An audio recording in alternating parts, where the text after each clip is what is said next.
There is nothing safe about my existence. If I do this, you can't arrest me in Kenya. Being published makes me less jailable, reputable, and invisible.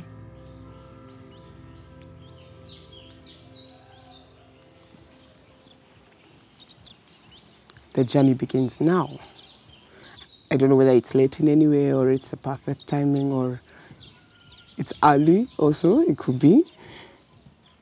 But speaking our truths should be something we do without as much interrogation as I took myself through. Yeah.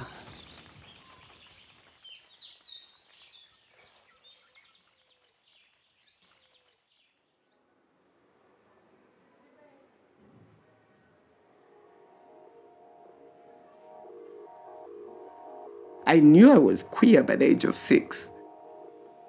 I knew that's something we keep quiet.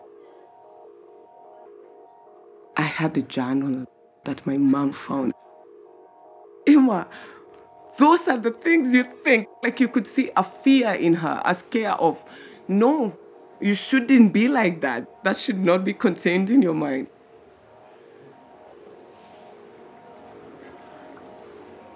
It felt sin. It's probably why I have such a difficult time with using my voice wholly.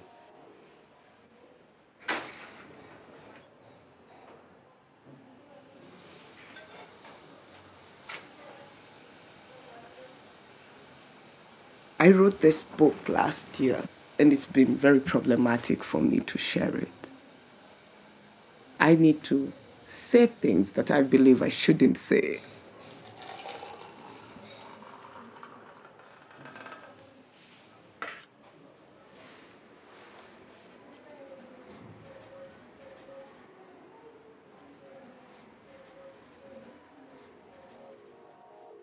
The childhood traumas we hold are things that some of us die without even sitting with.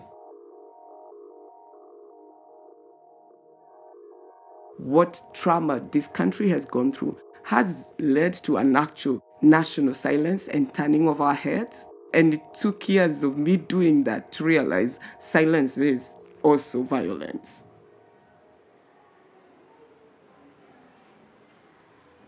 What happens if I believe that my purpose in this world is to be a voice?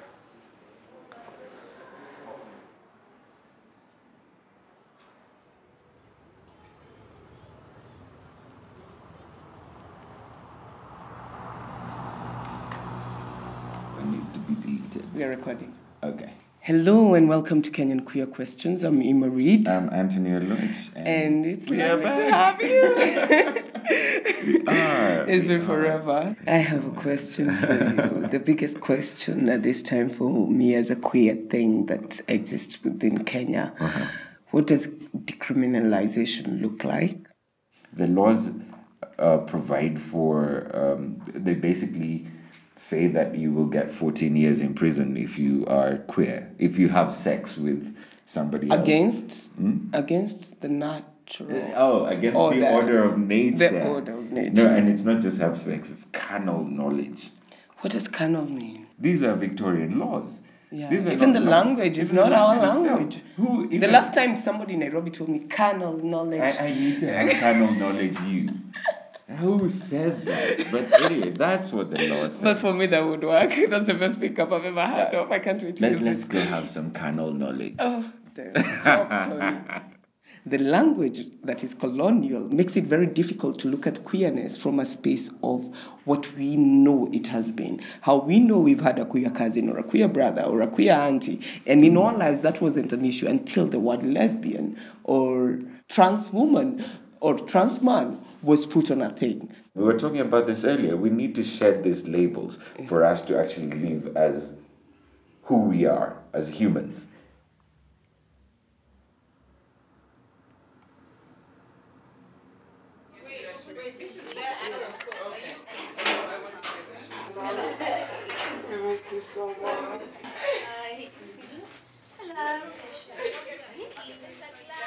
I can't walk in town holding my girlfriend's hand, however much I may want to.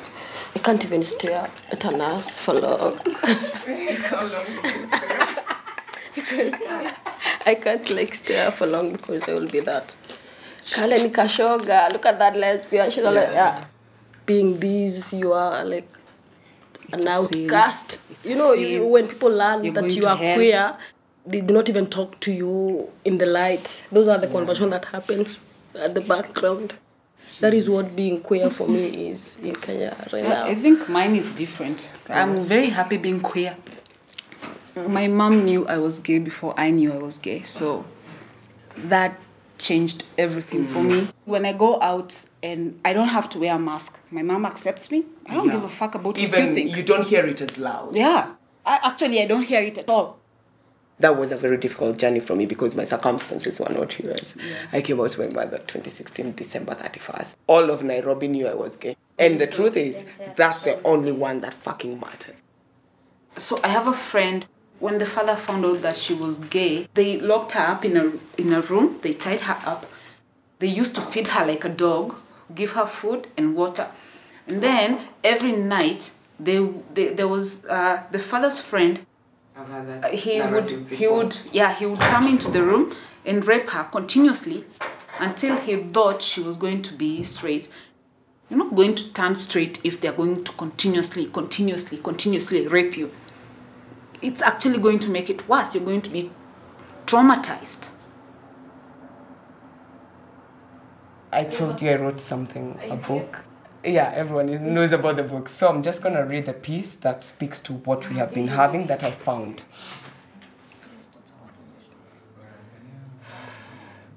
I do not cry anymore. It's like a shedding. The entire body shakes to my fingers, which grip violently, trying to pull me apart.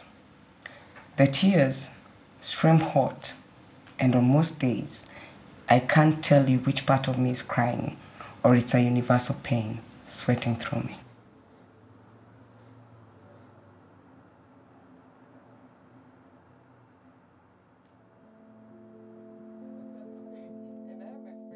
My poetry wants to ignite thought, feel.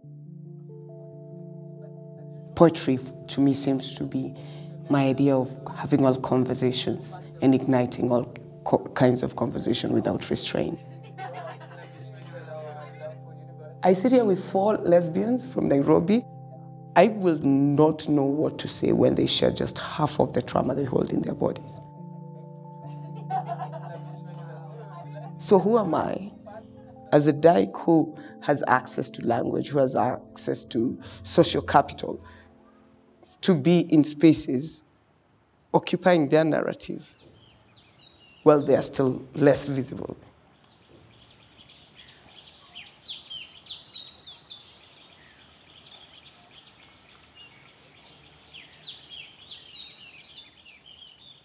I can't decide the order in this thing.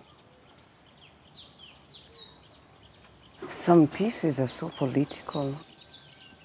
Telling me I sexualize everything is like telling a Black American that they talk about race all the time. Can I please converse with you from a point of leverage, or in the very least, comfort?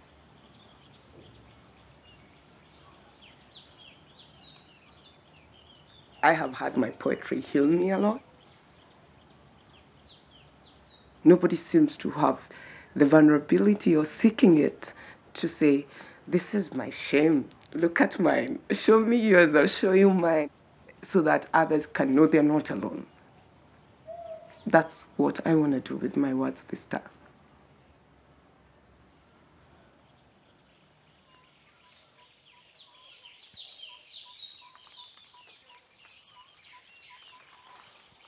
I desired the truth for so long.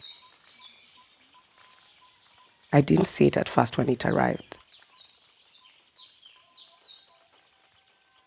This time, I wrote it in. I cried reading it back to myself.